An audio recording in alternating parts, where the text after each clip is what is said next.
The HD-7204 and associated models ship from the factory with a modified two-piece opaque filter cassette.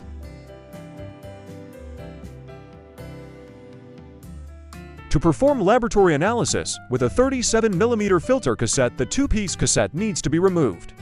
From the optical sensor, remove the open-faced adapter from the bottom of the cassette.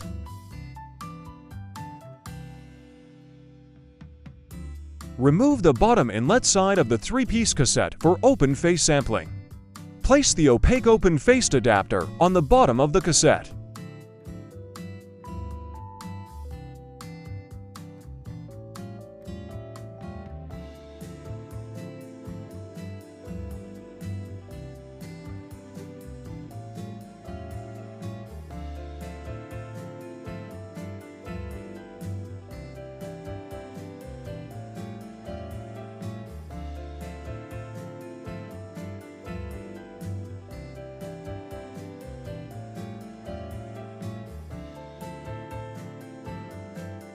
Put the cassette back on the optical sensor and plug the air sampling tube into the top of the cassette.